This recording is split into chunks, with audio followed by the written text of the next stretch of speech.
Rais wa Jamhuri ya Muungano wa Tanzania Dr. Samia Suluhu Hassan amesema ni budi kwa kila mmoja kuhakikisha anahimiza upendo na umoja nchini sambamba na kudumisha amani na kuheshimu sheria za nchi badala ya kuendekeza maandamano, vurugu na uvunjifu wa amani, jambo ambalo limekuwa halina faida kwa taifa, zaidi kuleta maumivu tu kwa baadhi ya Watanzania.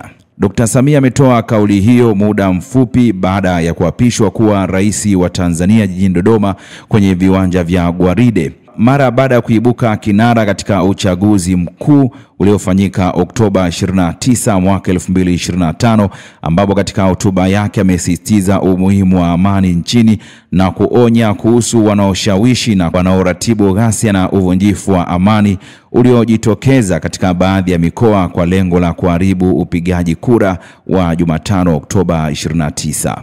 Ndugu wa Tanzania, mkusanyiko wetu leo hapa sio kwa ajili ya kuwazawadia walioshinda kwenye uchaguzi, la hasha, bali ni matakwa ya kikatiba ya kukabidhiwa dhamana ya kuwa mtumishi mkuu wa taifa katika kuleta maendeleo endelevu kwa maana ya uimara wa kiuchumi, kisiasa, kidiplomasia na kijamii. Ili tuweze kuyatimiza hayo, hatuna budi kuhakikisha tunahimizana umoja na upendo kwa nchi yetu. Tunadumisha amani na kuheshimu sheria za nchi. Kinyume cha hayo, maandamano, vurugu, uvunjifu wa amani husababisha maumivu na havileti manufaa wala faida kwa yoyote yule. Ni wasihi wa Tanzania tuchague hekima badala ya ghadhabu, busara badala ya mihemuko, upendo badala ya chuki, uvumilivu badala ya vinyongo, umoja badala ya mgawanyiko na amani badala ya vurugu.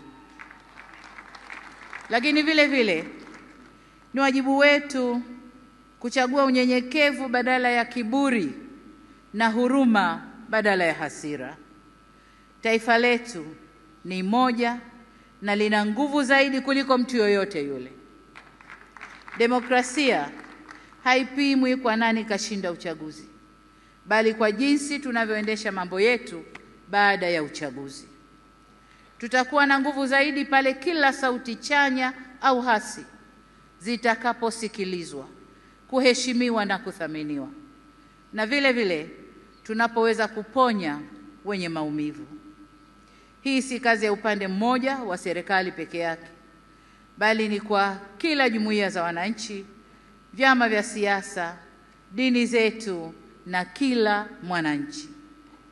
Na hapa nitumie fursa hii kuwashukuru kwa dhati ya moyo wangu viongozi wa dini waliohimiza amani na upendo katika kipindi chote cha kabla uchaguzi, wakati wa uchaguzi na sasa baada ya uchaguzi, wanavyoendelea kuhimiza amani na upendo.